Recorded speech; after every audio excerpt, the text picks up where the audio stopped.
हाय good morning dear student. आज के इस लेक्चर में बेटा हम लोग बात करेंगे क्लास 11 हिंदी मीडियम आईबीएससी बायोलॉजी के आप लोगों के next topic that is plasma membrane या फिर प्लाज्मा झिल्ली या कोशिका झिल्ली के बारे में। ठीक है, आज हम लोग इसको डिटेल में लेंगे कि कोशिका झिल्ली क्या है, किस तरीके से उसको आप लोग यूज में लेते हो, क्या क्या काम करती है वो और उसकी संरचना किस तरीके से है। ठीक है, आज मैं बात कर रहा हूँ नॉर्मली आप लोगों से कोशिका झिल्ली। अब इसके काफ़ी नाम हैं, कुछ लोग इसे सेल मेम्ब्रेन बोलते हैं, कोशिका झिल्ली कहा जाता है, प्लाज्मा मेम्ब्रेन, प्लाज्मा झिल्ली या फिर प्लाज्मा लेमा। लेमा का मतलब होता है बेटा परत। लेमा का मतलब क्या होता है? परत। ठीक है, पीएल। ओके, अब बात कर रहे हैं कि इसके ये नाम किस तरीके से पढ़े, क्यों पढ़े। तो मैं आप लोगों को बेटा जनरल इंट्रोडक्शन देता हूँ। पहले थोड़ा सा हम लोग मेनली इंट्रोडक्शन के बारे में पढ़ते हैं कि क्या है क्या नहीं है। सबसे पहले जो शब्द बेटा मैंने यहाँ लिखे हैं, हालांकि इन्हें आप लोग एक फुट नोट्स के बारे में आप लोग बना सकते हैं कॉपी के अंदर, और नोट्स का मतलब होता है बेटा आप लोग केवल बुक से पढ़ें, क्योंकि बुक से बाहर कुछ नहीं आता। ठीक है, ओके। तो सबसे पहली बात ये क्या है? पतली है। सबसे पहली बात पतली। अब पतली किसके कंपैरिजन में है बेटा? कोशिका भित्ति के कंपैरिजन में। किसके कंपैरिजन में है? कोशिका भित्ति या सेल वॉल के कंपैरिजन में क्या है? ये पतली है। लचीली, लचीली का मतलब होता है इलास्टिक। लचीली का मतलब है इलास्टिक। और कोशिका भित्ति कैसे थी? रिजिड या फिर कठोर थी। ठीक है, कठोर या खुरदरी थी। ओके। दूसरी है जीवित। याद रखिएगा, याद रखिएगा, सबसे मेन इंपॉर्टेंट है। यहाँ पर मैं स्टार बना रहा हूँ, 5 स्टार क्वेश्चन दे रहा हूँ। काफी बार क्वेश्चन आता है कि कोशिका भित्ति और कोशिका झिल्ली में से जीवित अंग कौन सा है? तो जीवित अंग क्या है आप लोगों का? कोशिका झिल्ली। ठीक है, भित्ति का मतलब तो बेटा नॉर्मली वॉल होता है, वॉल दीवार बहुत हार्ड है, और झिल्ली होते हैं बहुत पतली। ठीक है, झिल्ली क्या होता है? बहुत पतली। ओके। दूसरी बात परत के रूप में होती है। झिल्ली को आप लोग परत भी बोलते हो, काफी लोग इसे परत बोलते हैं। ठीक है, अब एक और बात, कोशिका भित्ति के अंदर की तरफ स्थित है, लेकिन ये अंदर की तरफ किस पे स्थित है वो सुनिएगा, पादप कोशिका में। अगर मैं पादपों की बात करूं बेटा, पादप कोशिका की बात करूं तो ये पादप कोशिका है। ठीक है, अब ये पादप कोशिका में बाहर एक हार्ड लेयर है जिसे आप लोग सेल वॉल बोल रहे हो, और उसके अंदर की तरफ है वो है सेल मेम्ब्रेन यानी कि कोशिका झिल्ली। ठीक है, पादप कोशिकाओं में। लेकिन जंतु कोशिकाओं में क्या है? सुनिएगा, ये भी स्टार है। इसको मैंने इंपॉर्टेंट इसलिए बताया क्योंकि ये भी बहुत मंझी हुई चीज है। ठीक है, परंतु जंतु कोशिका में, अब जंतु कोशिका की बात करूं तो बेटा उसमें सेल वॉल तो है ही नहीं, ये तो है ही नहीं ना। ठीक है, अब ये नहीं है तो उसकी अनुपस्थिति के कारण ये बाह्य परत के रूप में स्थित होती है। समझ में आया? जंतु कोशिकाओं में बेटा सेल वॉल की अनुपस्थिति के कारण, किसकी अनुपस्थिति के कारण? सेल वॉल की अनुपस्थिति के कारण ये किसमें होती है? एक बाह्य परत के रूप में या फिर एक आउटर लेयर के रूप में स्थित होती है। आई बात समझ में? क्लियर हो गया? अब बात करें इसकी डिस्कवरी के बारे में, खोज के बारे में। ठीक है, खोज के बारे में अगर हम लोग बात करें तो सबसे पहले इसे नागेली और क्रेमर ने खोजा। किसमें? RBC of human, sorry human की आरबीसी, उनके मनुष्य की आरबीसी में से निकाला था। ठीक है, मनुष्य की आरबीसी में से इसे निकाला और इसका नाम दे दिया गया कोशिका झिल्ली। क्यों? ये बहुत पतली थी, ये बहुत पतली थी। ठीक है, नागेली और क्रेमर ने तो इसे निकालकर नाम दे दिया क्या? कोशिका झिल्ली। भाई पहला नाम आ गया कोशिका झिल्ली। क्लियर है ना? दूसरा फिर प्लोव क्या कहते हैं? सुनिएगा मेरी बात, एक और वैज्ञानिक है। अब ये साइंस के लोग बेटा थोड़े से पागल होते हैं मेरी तरह। ठीक है, क्यों?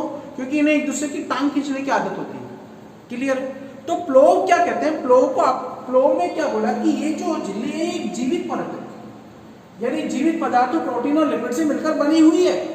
आई बात समझ में? तो इसलिए उन्होंने इसको बोला जीव द्रव्य झिल्ली, यानी वो झिल्ली जो जीव द्रव्य को, कोशिका के जीवित अंगों को घेरे रखे, वो परत। मैं जो बोलता जाता हूं आप लोग उसको थोड़ा स्लो मोशन में लिखते जाइएगा। ठीक है, क्योंकि ये नोट्स भी बन जाएंगे आप लोगों के। ये क्या होती है? ये जीव द्रव्य झिल्ली कहलाती है। अब जीव द्रव्य झिल्ली मतलब जो कोशिका के जीवित अंगों या जीव द्रव्य को चारों तरफ से घेर के रखती है। ठीक है, झिल्ली का मतलब इसे आवरण भी आप लोग बोल सकते हो। आई बात समझ में? फिर आता है फेफर, एक और वैज्ञानिक आया फेफर। ठीक है, फेफर ने ये बताया, फेफर ने किसका अध्ययन किया? फेफर ने इसकी संरचना का अध्ययन किया। किसका अध्ययन किया? संरचना का, स्ट्रक्चर का। अब स्ट्रक्चर का अध्ययन किया तो बताया कि भाई इसमें तो दो ही चीजें हैं, इसमें दो ही चीजें हैं, एक है लिपिड और एक है प्रोटीन, और दोनों ही जीवित है, दोनों ही जीवित है। इसलिए इसको उन्होंने नाम दे दिया गया क्या, प्लाज्मा झिल्ली। यानी फेफर ने बताया कि ये दो चीजों से मिलकर बनी है, कौन कौन सी, लिपिड और प्रोटीन, और इसीलिए उन्होंने इसका नाम क्या दिया, प्लाज्मा झिल्ली। ठीक है, ठीक है। अब काफी बार एक क्वेश्चन नया दिखता है, पेपर सेटर का बेटा कोई पता नहीं है, कोई हमारा मौसी का लड़का भाई थोड़ी लग रहा है वो, ठीक है, या फिर हमारे चाचा का लड़का थोड़ी है कि वो हम जो कहेंगे वही देगा, हमने जो पढ़ा है वो देगा। काफी बार वो क्या करता है कि आपको परेशान करने के लिए क्वेश्चन को घुमा देता है, भाई प्लाज्मा झिल्ली के प्रकार बताओ। अब बच्चों की टाइटाइफिस, ठीक है, लेकिन हम लोगों की नहीं होगी। प्लाज्मा झिल्ली के प्रकारों की अगर हम लोग बात करें तो मुख्यतः दो प्रकार की होती है, एक तो होती है बाह्य और दूसरी आंतरिक। ठीक है, बाह्य और आंतरिक की बात करें, बाह्य मतलब जो संपूर्ण कोशिका का आच्छादन, आच्छादन मतलब घेराव करती है। अब काफी शब्द हिंदी के ऐसे जो आपको भी समझ में नहीं आएंगे। जो संपूर्ण कोशिका का क्या करती है, आच्छादन यानी घेराव करती है, ठीक है, उनको घेरे रखती है, और इसे आप लोग क्या बोलते हो, और वो किसमें होती है बेटा, जंतु कोशिकाओं में, वो जंतु कोशिकाओं में। यानी अगर हम लोग इंग्लिश की बात करें, these are the outermost layer, ये कोशिकाओं की सबसे बाह्यतम परत है। ठीक है, कोशिकाओं की सबसे बाह्यतम परत है। आई बात समझ में, आई बात समझ में, कोशिकाओं की क्या है, सबसे बाह्यतम परत है। अब आंतरिक परत की अगर मैं बात करूं तो बेटा क्या होगा, आंतरिक परत की हम लोग बात करें, जो कोशिका के अंगों का घेराव करेगी, यानी बाहर नहीं है, उसके बाहर भी एक लेयर है, जैसे पादप कोशिका, उसके बाहर भी एक परत है, उसके बाहर भी एक परत है, लेकिन जो आंतरिक अंग, आंतरिक अंग मतलब देखो ये पादप कोशिका है इसके अंदर की तरफ, ठीक है, तो आंतरिक कोशिका झिल्ली भी होती है। आई बात समझ में, और आंतरिक कोशिका झिल्ली किसमें होती है, प्लांट सेल में होगी, और बाह्य जो होती है वो किसमें होती है, एनिमल सेल में होती है। ठीक है, ठीक है। अब बात करते हैं इसकी संरचना का, स्ट्रक्चर का। मेन मुद्दा ये है, क्योंकि ये मुद्दा आप लोगों को काफी परेशान करेगा, मैं बोल रहा हूं। अब आपके दिमाग में क्वेश्चन आ रहा होगा कि सर अगर ये मुद्दा हमें परेशान करेगा तो फिर आप क्या कर रहे हो। ठीक है बेटा, हम समझाएंगे, ओके, मेक अ पेशेंस। अब संरचना की बात करें तो ये क्या है, सेल मेम्ब्रेन जो है कोशिका झिल्ली में, या शॉर्ट फॉर्म में लिख रहा हूं, कोशिका झिल्ली सेल मेम्ब्रेन की आंतरिक संरचना का पता लगाना कब संभव हुआ, जब इलेक्ट्रॉन सूक्ष्मदर्शी का आविष्कार हुआ। अब भाई ये क्या नहीं बना है, ये क्या नहीं बना है, इलेक्ट्रॉन सूक्ष्मदर्शी के आविष्कार के बारे में जब पता लगाया।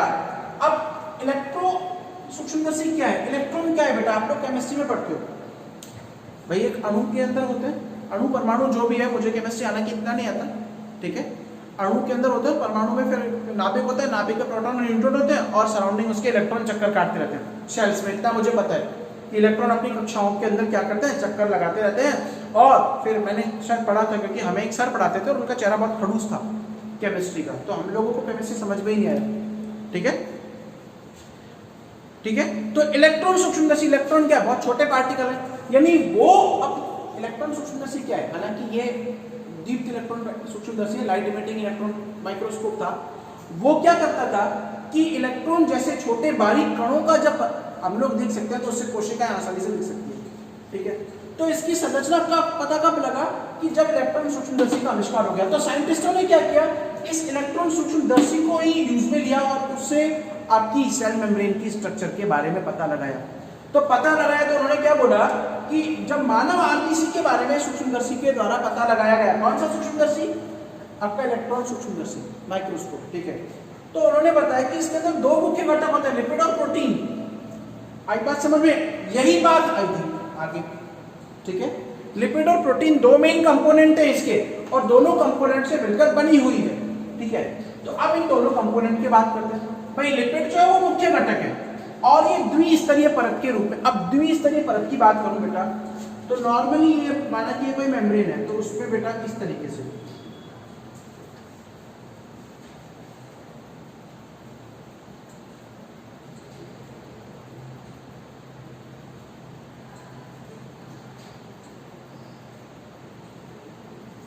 ये डबल मेम्ब्रेन हो गई, द्विस्तरीय परत हो गई। भाई एक परत तो ये इतनी हो गई, दूसरी इतनी हो गई, तो ये द्विस्तरीय परत के रूप में पाए जाते हैं।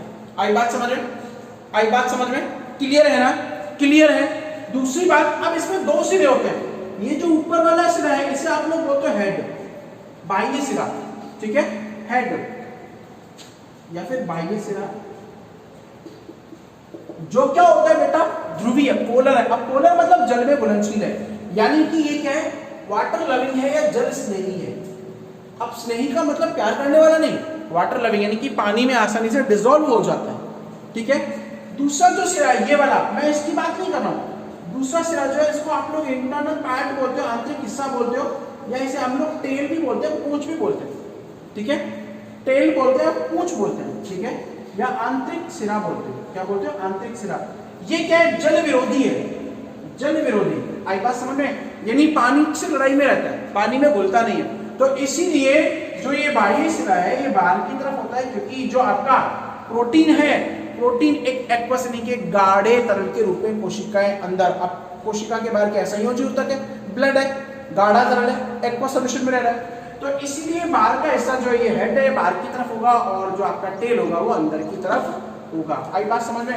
अब आप लोगों ने देखा, चलो हम लोग यहाँ कोशिका के ऐसे आउटसाइड बांधते हैं, ऐसे इनसाइड बांधते हैं, तो सर यहाँ तो ठीक है, आप बता रहे हो, सुनना मेरी बात, काफी लोगों का क्वेश्चन आता है अगर थोड़ा सा दिमाग लगाओगे तो, कि यहाँ तो ठीक है सर, आप बता रहे हो कि यहाँ पर आपका ब्लड है, एक्वस फ्लूइड है, यानी कि गाढ़ा तरल है, ब्लड है, खून है, ठीक है, लेकिन यहाँ क्या है भाई, अंदर भी तो कोशिका द्रव है, जीव द्रव है। वो जीव द्रव और कोशिका द्रव क्या है, वो भी तो एक्वस लिक्विड है, गाढ़ा तरल है, ठीक है। एक तो ये इस तरीके से इसके अंदर होता है, और मुख्यतः अब जो आंतरिक सिरा है वो किससे बना होता है, आपका सैचुरेटेड हाइड्रोकार्बन यानी कि संतृप्त हाइड्रोकार्बन के द्वारा निर्मित होता है। ये याद रखने का है, नीट में आया हुआ है 2015 में और 2017 में लगातार आएगा 2 साल, ठीक है, 15, 16, 17 में 3 साल लगातार आएगा। ओके, अब मेन क्या है बेटा आप लोगों का, मुख्य क्या है कि ये मुख्यतः किससे, फॉस्फोग्लिसराइड या फॉस्फोलिपिड से मिलकर बने हुए होते हैं। लिपिड बॉन्ड्स मेनली कौन से आते हैं, फॉस्फोलिपिड, यानी कि जिसमें फॉस्फेट मॉलिक्यूल लिपिड के साथ में जुड़ जाते हैं, ठीक है। अब आते हैं प्रोटीन। प्रोटीन की एक पॉलीपेप्टाइड श्रृंखला, हालांकि जब आपको मैं बायोमोलिक्यूल पढ़ाऊंगा, पॉली होता है बेटा बहुलक, ठीक है। पॉलीपेप्टाइड यानी एक अमीनो अम्ल है, दूसरा जुड़ गया, दूसरे के बाद इस तरीके से तीसरा जुड़ गया, तो एक पूरी चेन बनती है, उसे आप लोग प्रोटीन बोलते हैं, ठीक है।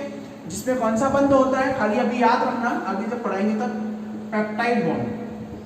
अब ये पेप्टाइड बॉन्ड क्या है वो भी बता देता हूं। हालांकि अमीनो अम्ल जो है बेटा उसके अंदर, एक मिनट बेटा मैं थोड़ा सा रब कर देता हूं, उसको साफ कर देता हूं, ठीक है, कि जो अमीनो अम्ल है ना बेटा उसके अंदर आपके 2 सिरे होते हैं। एक तो होता है अमीनो सिरा, यानी ये वाला NH3NH4, और दूसरा होता है कार्बोक्सिलिक अम्ल वाला। हालांकि आपको केमिस्ट्री वाले टीचर आपके अच्छे से बताएंगे। अब जब अमीनो में से H NH2 है, ठीक है, अब यहां से तो एक हाइड्रोजन और इससे एक हाइड्रोक्सी OH समूह बाहर निकलकर पानी का अणु बनाता है, तो इसके बाद जो बचता है C डबल बॉन्ड ONH, ठीक है, इसे आप लोग क्या बोलते हो, इसे आप लोग क्या बोलते हो, पेप्टाइड बंध, ठीक है।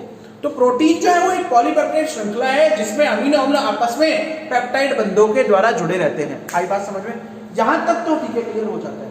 अब ये प्रोटीन क्या है, मुख्यतः 60% भाग बनाती है। अगर ह्यूमन आरबीसी की बात करें, हमारी आरबीसी की अगर हम बात करें, तो आरबीसी की सेल वॉल में ये बेटा लगभग 52% भाग आपका किसका होता है, प्रोटीन का। किसकी आरबीसी में, ह्यूमन आरबीसी में, ठीक है। मानव आरबीसी के अंदर क्या है, 52% भाग तो प्रोटीन का होता है और शेष 48% भाग क्या होता है, लिपिड, ठीक है, रेशो। ओके, अब ये प्रोटीन जो है 2 प्रकार की होती है, पहली है संरचनात्मक और दूसरी क्रियात्मक। संरचनात्मक क्या कर रही है बेटा, या टी सेल वॉल का निर्माण कर रही है, क्या जो पूरा स्ट्रक्चर आउटफिट है उसका निर्माण करती है, ठीक है। लेकिन क्रियात्मक की अगर हम लोग बात करें तो क्रियात्मक प्रोटीन क्या कर रही है, पदार्थों के विनिमय। अभी इसका फंक्शन बढ़ाऊंगा मैं, नेक्स्ट जब वीडियो बनाएंगे हम लोग, नेक्स्ट जब लेक्चर देंगे उसमें आप लोगों को प्लाज्मा झिल्ली के फंक्शंस के बारे में भी डिटेल में बताऊंगा, ठीक है। तो ये क्या कहती है कि पदार्थों का विनिमय होता है एक्सचेंज करना, ठीक है, और स्थानांतरण, ट्रांसपोर्ट में भी काम आ रहा है, ठीक है। उपयोगी होती है 2 प्रकार की, परिधीय मतलब क्या है, जो इस लिपिड मेम्ब्रेन के चारों तरफ हो, यहां पर बाहर की तरफ हो, और आंतरिक होता है जो इस लिपिड मेम्ब्रेन के बीच में हो, ठीक है। इस प्रकार से आप लोगों का प्रोटीन और लिपिड का स्ट्रक्चर है। अब बात करते हैं बेटा इस स्ट्रक्चर को समझाने के लिए, संरचना को समझाने के लिए काफी मॉडल आए। अब ये काफी बार पता है क्या है, ये शब्द आपको बहुत परेशान करता है, मॉडल क्या है, क्योंकि इंग्लिश में भी आता है। मॉडल होता है बेटा एक प्रतिरूप। क्या होता है? प्रतिरूप। ठीक है, यानी भाई संरचना तो बता दिया, लेकिन वैज्ञानिक जो अलग अलग, मैंने बोला था वैज्ञानिक क्या है? पागल होता है। ठीक है, यानी जो जिनका साइंस में पढ़ के दिमाग खराब रहता है वैज्ञानिक बनते हैं बेटा। ठीक है, हालांकि तुम लोग मत करना, तुम लोग बहुत अच्छे बच्चे हो। ठीक है, अब क्या है कि जब अलग अलग वैज्ञानिकों ने क्या बोला कि इस तरीके से कोशिका झिल्ली हो सकती है, इस तरीके से कोशिका भित्ति हो सकती है, तो अब अलग अलग वैज्ञानिकों ने क्या दिया बेटा? अपने अलग अलग मत दिए, अपने अलग अलग प्रतिरूप दिए। अब प्रतिरूप मॉडल मतलब उन्होंने इस तरीके से समझाया, और सबसे पहला मॉडल जो है उसे देख के आपके मुंह में पानी आ जाएगा, अगर कुछ लोग मेरी तरह खाने के शौकीन होंगे तो। ठीक है, क्यों? क्योंकि पहले मॉडल का नाम जो है मैं आप लोगों को बताऊं, उसका नाम है आपका सैंडविच मॉडल। ठीक है, तो आप लोग हेडिंग डालिए कॉपी के अंदर कि प्लाज्मा झिल्ली के प्रतिरूप। ठीक है, प्लाज्मा झिल्ली के प्रतिरूप। ओके, क्या डालोगे?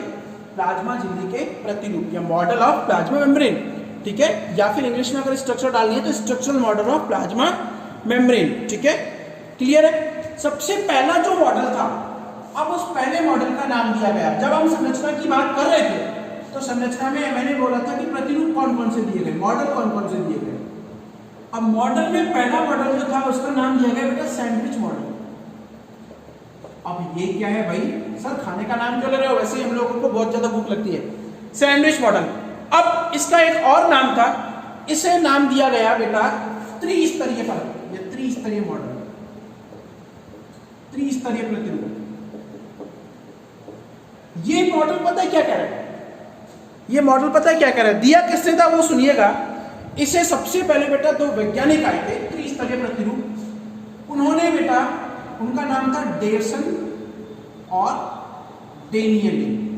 डेवसन और डेनियली, क्या नाम था? डेवसन और डेनियली। उन्होंने बेटा इसका नाम क्या दिया? त्रिस्तरीय, ट्रिपल लेयर। ठीक है, या सैंडविच मॉडल दिया। अब वो पता है क्या बोल रहे थे? उन्होंने तो ये बोला कि मैं आपको सीधा बताऊं कि इस मॉडल के अनुसार, डेवसन और डेनियली के अनुसार, फॉस्फोलिपिड या फिर लिपिड, मैं फॉस्फोलिपिड लिख रहा हूं, हालांकि फॉस्फोलिपिड ही होते हो, या फिर लिपिड द्विस्तरीय परत प्रोटीन की दो परतों के मध्य स्थित रहती है। अब प्रोटीन की दो परतों के मध्य स्थित रहने का मतलब क्या है? सुनिएगा। ठीक है, उन्होंने ये बताया, अब सुनना मेरी बात। जो संरचना बनी वो कैसी थी? इस तरीके से।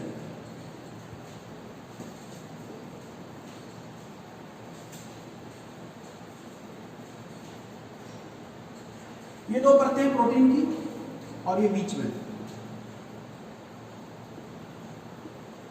अब तुम लोगों को ये लगे बोले सर आप क्या बना रहे फालतू की काम खाली, लेकिन बेटा इंपॉर्टेंट है। ठीक है,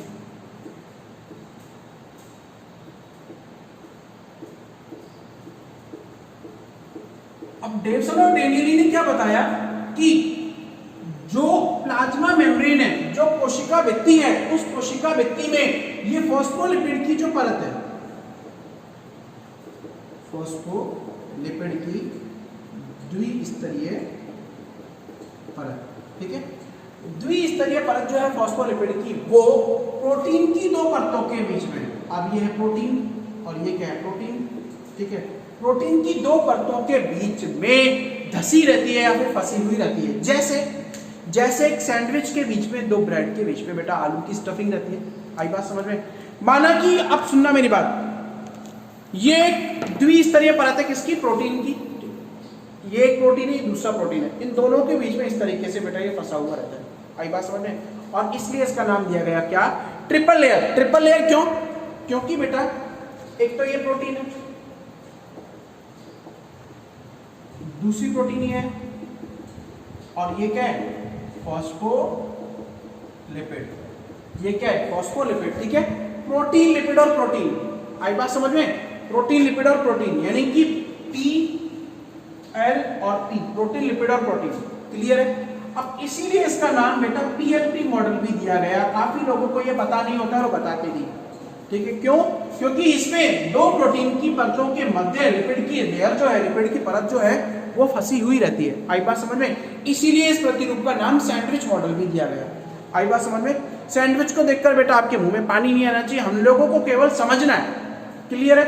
हम लोगों को केवल क्या समझना है? इसी को समझना है। अब दूसरा एक प्रतिरूप और आता है, ठीक है। आज दो ही प्रतिरूप पढ़ेंगे हम लोग डिटेल के अंदर, क्योंकि थर्ड वाला जो है वो बहुत लंबा हो जाएगा। क्लियर है? उसको आप लोग नेक्स्ट लेक्चर के अंदर लेंगे। सेकंड आपका आता है बेटा, सुनिएगा मेरी बात,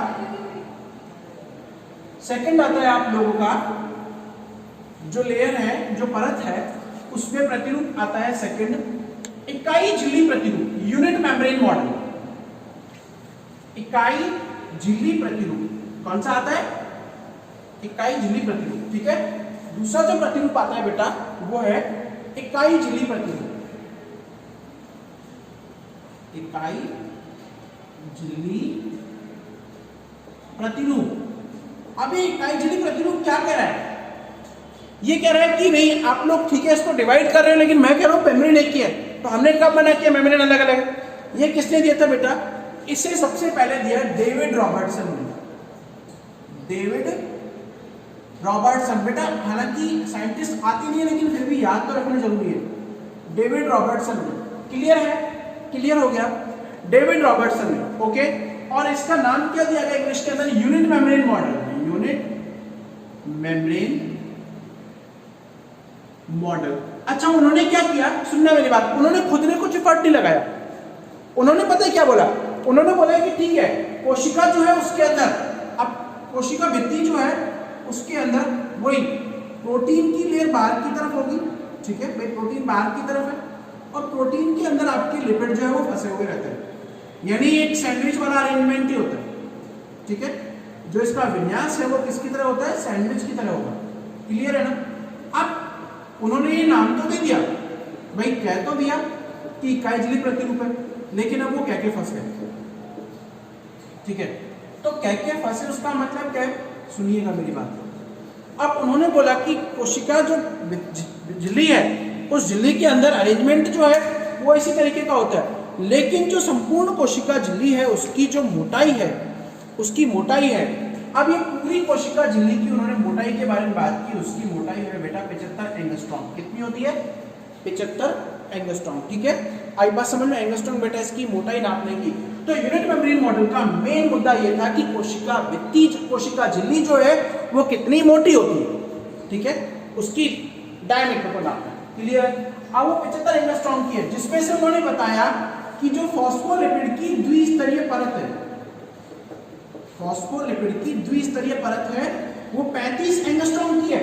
अकेली परत है, द्विस्तरीय परत है, वो 35 एंगस्ट्रॉम की है, और बाकी उसको घेरे रहती है दोनों 20 एंगस्ट्रॉम की प्रोटीन की परत, ठीक है। 20 एंगस्ट्रॉम की क्या होती है? दो प्रोटीन की परत, यानी 35 प्लस में 20 प्लस में 20, टोटल कितना हो गया? 75 एंगस्ट्रॉम। तो ये था आपका यूनिट मेम्ब्रेन मॉडल। आई बात समझ में? किसने दिया? डेविड रॉबर्टसन ने दिया। उन्होंने बोला कि पूरी जो प्लाज्मा झिल्ली है उसकी मोटाई कितनी होती है? 75 एंगस्ट्रॉम, जिसमें से 35 एंगस्ट्रॉम आपके फॉस्फोलिपिड की लेयर होती है और बाकी 20 एंगस्ट्रॉम की दो प्रोटीन की परतें उसे घेरे रहती है, ठीक है। थर्ड आता है आपका तरल मोज़ेक मॉडल, सिंगल निकोसिन मॉडल। ये हम लोग नेक्स्ट वीडियो के अंदर लेंगे, ठीक है। Thank you.